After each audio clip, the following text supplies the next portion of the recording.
नमस्कार, स्वागत है आपका। आप देख रहे हैं हमारा खास कार्यक्रम प्रार्थना हो स्वीकार। आपके साथ मैं हूं रेखा कड़ाकोटी। आज गीता जयंती है। हिंदू धर्म के लिए सबसे पवित्र दिन गीता जयंती है और मान्यता ये है कि मार्गशीर्ष महीने के शुक्ल पक्ष की एकादशी पर अर्जुन को श्री कृष्ण से गीता का ज्ञान मिला था। गीता के उपदेशों को आत्मसात करने से जीवन में सफलता का मार्ग प्रशस्त होता है और समस्त शंकाओं का नाश होता है। श्रीमद् भगवद गीता में सभी परेशानियों का हल बताया गया है और इसीलिए आज हम आपको बताने वाले हैं कि कैसे आपको करना है भगवान विष्णु को प्रसन्न और वो छोटे छोटे उपाय जिनसे आपके जीवन के सारे संकट हो जाएंगे छूमंतर।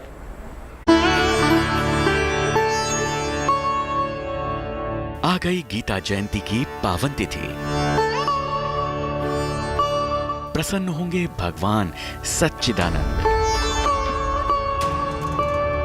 देंगे सुख समृद्धि का वरदान, खुल जाएंगे मुक्ति मोक्ष के द्वार। गीता का ज्ञान दूर करेगा सारे अंधकार। श्रीमद् भागवत गीता सनातन धर्म की वो किताब जिसमें इंसान के जीवन की हर समस्या का हल लिखा हुआ है। 18 अध्याय और 700 श्लोकों वाले इस धर्म ग्रंथ में जीवन को महान बनाने का हर एक सूत्र मिलता है, जिसे द्वापर युग में योग योगेश्वर भगवान कृष्ण ने कुरुक्षेत्र के मैदान में अर्जुन को सुनाया था। मान्यता है कि मार्गशीर्ष मास के शुक्ल पक्ष की एकादशी के दिन ही अर्जुन के साथ साथ भगवान हनुमान, बर्बरीक और संजय को गीता का ज्ञान मिला था। इसीलिए हर साल इस तिथि पर गीता जयंती मनाने का विधान बताया गया है। 14 दिसंबर को गीता जयंती की तिथि है। रात 11:35 तक रहेगी तिथि। दिन भर कर सकते हैं कृष्ण उपासना। 5000 साल पहले भगवत गीता आपके समस्याओं का समाधान करती थी और 5000 साल बाद भी वो समाधान करती है। यानी उसमें एक ऐसा सत्य लिखा हुआ है जो इटर्नल है, जो अनंत है, अविनाशी है और वो सत्य हर युग में चलता रहेगा। चूंकि हर युग में वो सत्य जीवित रहता है, इसलिए हम भगवत गीता की जयंती मनाते हैं। गीता का दूसरा नाम गीतोपनिषद है। गीता जयंती के दिन गीता को पढ़ना, सुनना, बांटना अत्यंत शुभ माना जाता है। गीता के उपदेशों को आत्मसात करने से जीवन में सफलता का रास्ता प्रशस्त होता है। गीता जयंती के दिन स्नान कर पूजा घर को साफ करें। भगवान कृष्ण का चित्र चौकी पर स्थापित करें।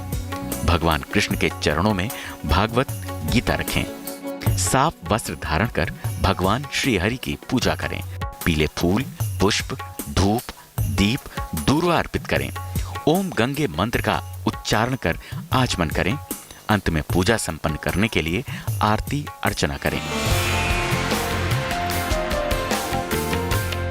गीता जयंती के दिन शंख का पूजन अवश्य करना चाहिए। मान्यता है कि इस दिन विशेष तौर पर शंख बजाने से नकारात्मक शक्तियां दूर होती हैं। गीता जयंती के दिन भगवान विष्णु की पूजा करने से उनकी कृपा प्राप्त होती है। इस दिन श्रीमद् भागवत गीता के दर्शन करने मात्र से समस्याएं और नकारात्मकता दूर होने की मान्यता है। मान्यता यह भी है कि गीता जयंती के दिन 11वें विश्वरूप दर्शन योग और 18वें अध्याय मोक्ष संन्यास योग का पाठ करने से साधक की सभी मनोकामनाएं पूरी हो जाती हैं। शास्त्र कहते हैं भगवत गीता के बारे में कि जितने भी उपनिषद हैं वो गाय हैं। भगवान कृष्ण उन गायों का दूध दूह रहे हैं। वो दूध जो है वो भगवत गीता है और उसे अर्जुन को प्रदान कर रहे हैं। यानी जो भगवत गीता है, श्रीमद् भगवत गीता है, वो उपनिषदों का निचोड़ है। तो भगवत गीता के 11वें अध्याय में भगवान के विश्वरूप का वर्णन है और वो बताता है कि कृष्ण दरअसल हैं कौन, कृष्ण का तत्व क्या है। इसलिए भगवत गीता के 11वें अध्याय का भी अगर आप पाठ करें गीता जयंती पर तो बड़ा शुभ होगा। इस शुभ तिथि पर भगवान विष्णु के अवतारों की पूजा और विष्णु सहस्त्र नाम का पाठ करने से जीवन की सभी बाधाएं दूर हो जाती हैं। पाप कट जाते हैं और सारी चिंताएं खत्म हो जाती हैं। अगर आपके घर में धन धान्य की कमी है तो विषम संख्या में गीता का आज के दिन दान करने से सुख संपदा के साथ साथ पारिवारिक सुख में वृद्धि होती है। भाग्योदय के लिए कृष्ण भक्त इस दिन व्रत और उपवास रखते हैं। गीता जयंती का सबसे बड़ा उत्सव हरियाणा के कुरुक्षेत्र में देखने को मिलता है। देश भर से भक्त कुरुक्षेत्र में ब्रह्म सरोवर में स्नान करके अनुष्ठान में भाग लेने के लिए एकत्रित होते हैं। इस दिन को मनाने के लिए हर साल यहाँ एक मेले का आयोजन होता है जो लगभग 7 दिनों तक चलता है, जिसे गीता जयंती समारोह के नाम से जाना जाता है। Bureau report, good news today. आध्यात्म का आज का सफर प्रमाण है उन साक्ष्यों का जो कि इतिहास का सिरा जोड़ते हैं। महाभारत काल से समंदर की लहरों में कोलाहल के बीच असीम शांति का ये दिव्य धाम कान्हा के अंतिम धाम के रूप में सदियों से पूजित होता आया है।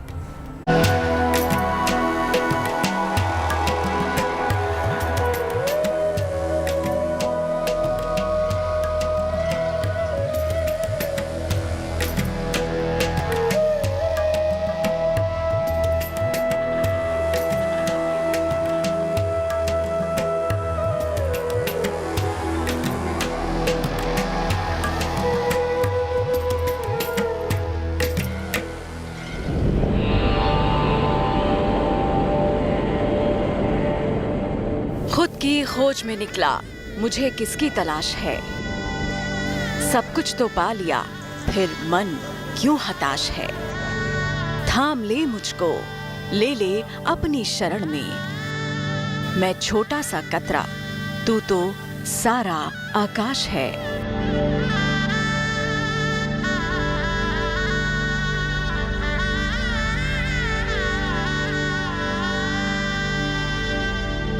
यही तो है आस्था और विश्वास की वो मानसिक डोर जो शरीर को हर बार प्रभु के द्वार तक खींच लाती है।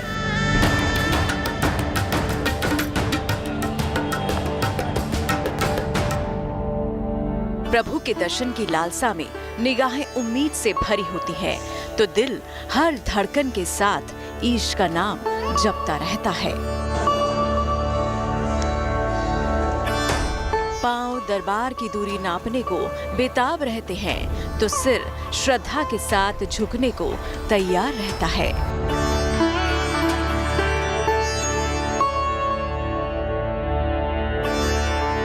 संसार के हर विकार को त्याग कर शुद्धता के साथ इंसान परमेश्वर के दिव्य धाम में प्रवेश पाता है।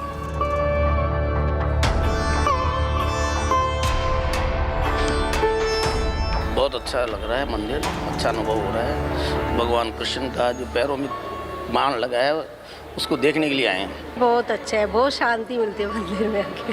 देख के आनंद की अनुभूति हुई मंदिर। उसमें मतलब जो बाण लगा और वो जो बेले का और वो बताया, वो बहुत अच्छा लगा। मंदिर में आने से बहुत मन में शांति मिली, बहुत वो हुआ।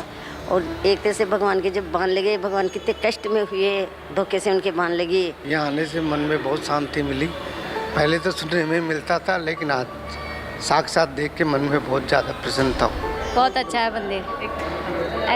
ऐसी पहली बार देखा है, जैसा ये कृष्ण का ये जो मुद्रा है ना, ये पहली बार देखा है। अनुभव काफ़ी अच्छा है, फर्स्ट बार आए हम जयपुर से।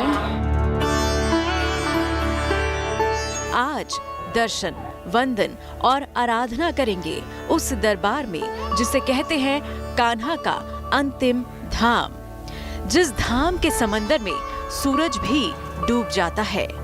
द्वापर का वो धाम जहां भगवान कृष्ण ने ली थी अपनी अंतिम सांस।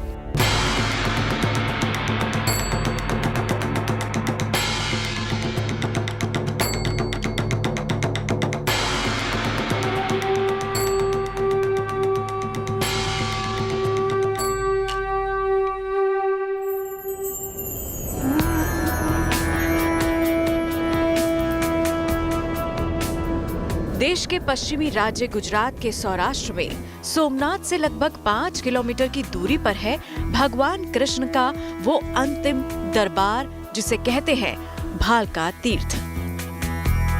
वो तीर्थ जहां द्वापर युग के प्रणेता, महाभारत के नायक, गीता के रचयिता योग योगेश्वर भगवान कृष्ण ने अपनी देह का त्याग किया।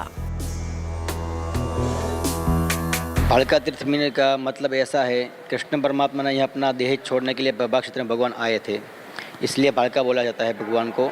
कृष्ण परमात्मा द्वापर युग जब चल रहा था तो कृष्ण जी यहाँ पे विराजमान हुए थे। भगवान को देह छोड़ना था, भगवान कहाँ जाए, प्रभास क्षेत्र यानी कि यह पूरा क्षेत्र प्रभास क्षेत्र बोला जाता है। कृष्ण परमात्मा यहाँ अपने सुधाम गमन करने के लिए यहाँ पे पधारे थे। भालका तीर्थ कान्हा का अंतिम धाम है, लेकिन इसकी भव्यता देखते ही बनती है। समंदर की ओर से आने वाली हवाओं की ताकत से मंदिर की पताका उसी धर्म ध्वजा की तरह लहरा रही थी, जैसे महाभारत के युद्ध में पार्थ के रथ की ध्वजा लहराती रही होगी।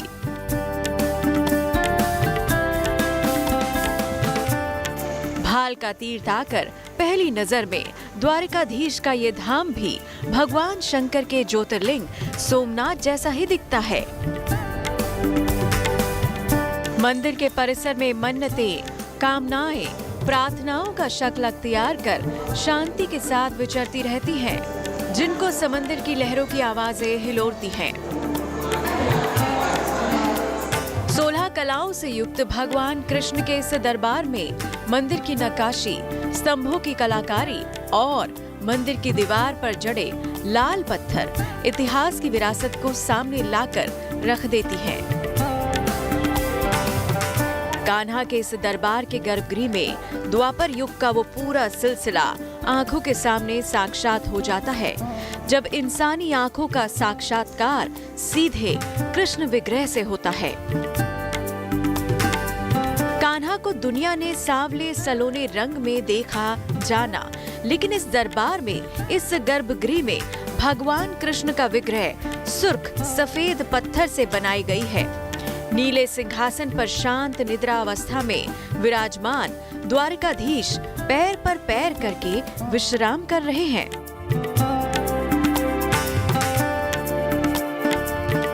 परमेश्वर कृष्ण का पद्म चिन्ह युक्त पांव यहाँ साफ साफ दिखता है। मान्यता है कि इसी पांव पर बहेलिये ने अपने विष बाण से संधान किया था, जिसके बाद योगेश्वर ने यहाँ अपनी देह त्याग दी थी। मंदिर की धर्म ध्वजा हो, मंदिर के गुंबद का कलश हो, या फिर मंदिर के परिसर में आती समंदर की लहरों की आवाजें, हर कुछ द्वापर की वही कहानी सुनाने के लिए प्रेरित दिखते हैं, जिसे मंदिर के गर्भगृह में मौजूद 5000 साल पुराने पीपल के पेड़ ने देखा था, जिसका गवाह बना था वो कुंड भी, जिसका अस्तित्व द्वापर में भी था और आज कलयुग में भी है।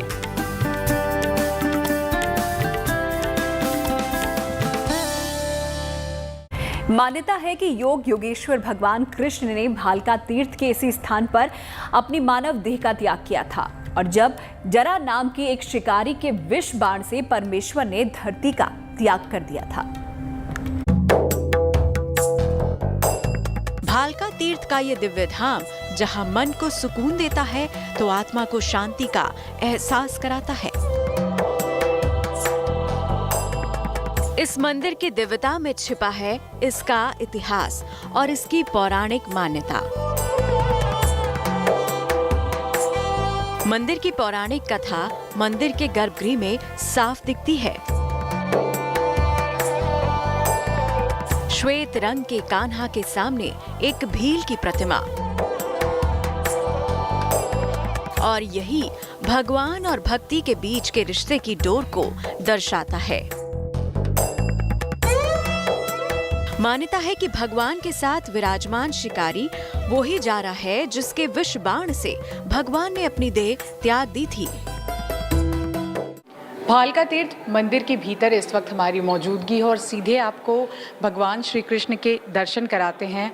आमतौर पर हम देखते हैं कि श्री कृष्ण जी की जो प्रतिमा है वो अलग तरह की होती है, लेकिन इस मंदिर में जो प्रतिमा बनाई गई है वो जो घटना घटी थी उसके आधार पर बनाई गई है। इस प्रतिमा में आप देख सकते हैं कि श्री कृष्ण भगवान विराजमान हैं और विश्राम की अवस्था में बैठे हुए हैं, और बाण जब उनके पैर में लगा था वो दृश्य यहाँ पर देखने को मिल रहा है। और ठीक सामने जरा नामक जो शिकारी है जिसने श्री कृष्ण जी के पैर पर बाण चलाया था, उसकी भी एक प्रतिमा यहाँ पर है।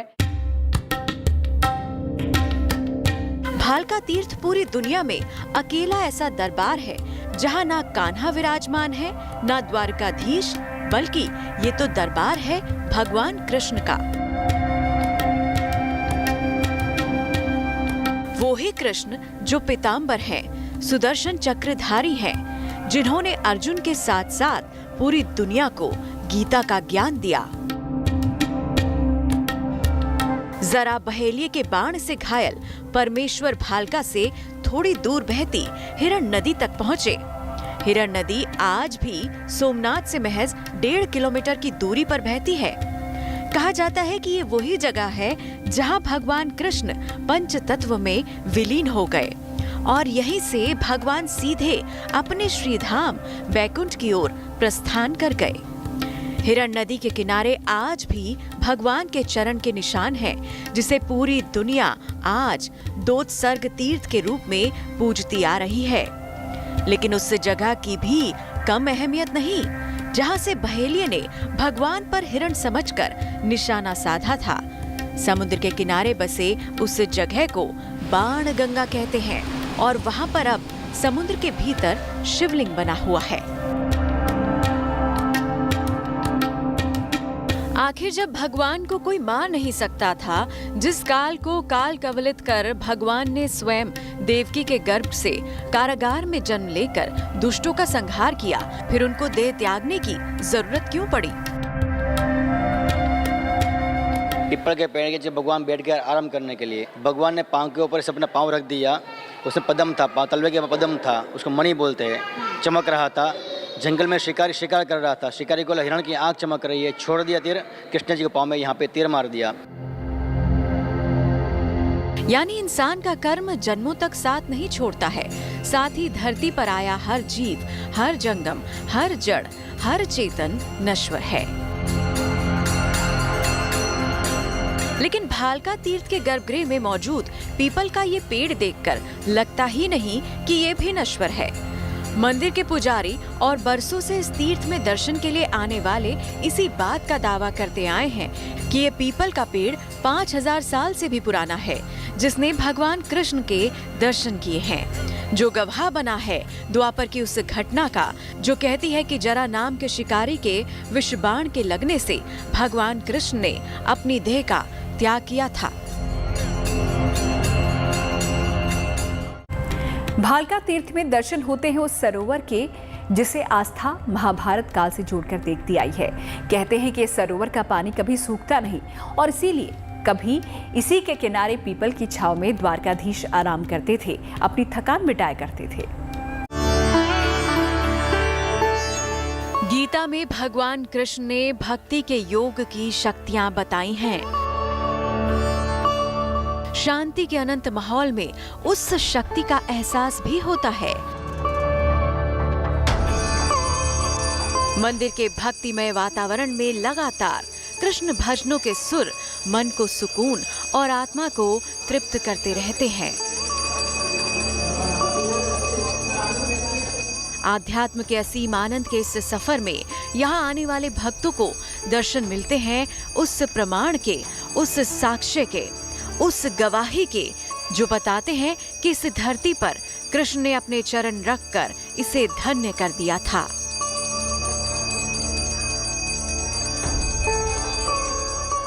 भालका के इसी तीर्थ में दर्शन होते हैं एक सरोवर के, जिसके बारे में मान्यता है कि इसका पानी कभी सूखता नहीं है। इसी सरोवर या कहें कि कुंड के पास ही आकर अक्सर भगवान कृष्ण विश्राम करते थे। इस कुंड के सामने से वो पीपल का पेड़ भी दिखता है, जो पिछले 5000 साल से कान्हा के यहाँ आने की गवाही दे रहा है।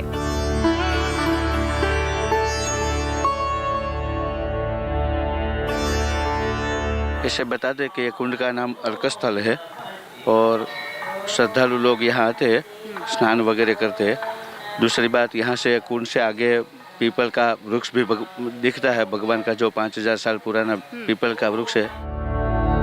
भालका तीर्थ को दुनिया भले ही कान्हा का अंतिम तीर्थ माने, लेकिन इस तीर्थ का सच तो यही है कि ये सदियों से यहाँ आने वाले भक्तों को, श्रद्धालुओं को जीवन जीने की नई राह दिखाता आया है।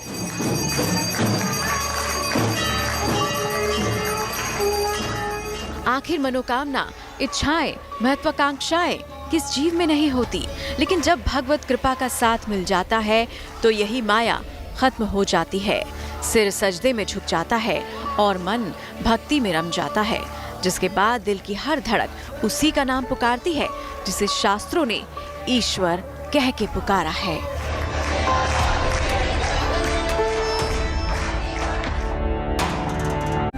तो कृष्ण दरबार के दर्शन के बाद अब चलते हैं धर्म सूत्र की ओर, परंपराओं और रिवाजों की वो डोर जो कि हमें जीवन की कला सिखाती है।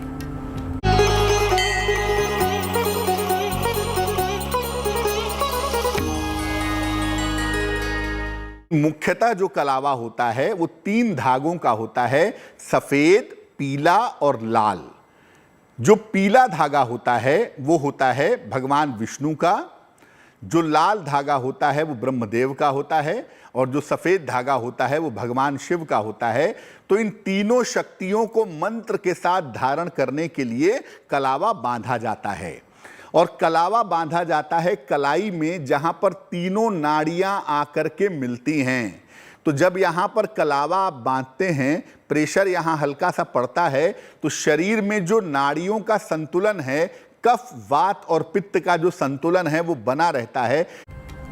प्रार्थना हो स्वीकार के आज के सफर में फिलहाल इतना ही। फिर होगी आपसे मुलाकात, लेकर चलेंगे आपको एक और तीर्थ धाम पर। फिलहाल के लिए मुझे दीजिए इजाजत। आप देखते रहिए गुड न्यूज टुडे।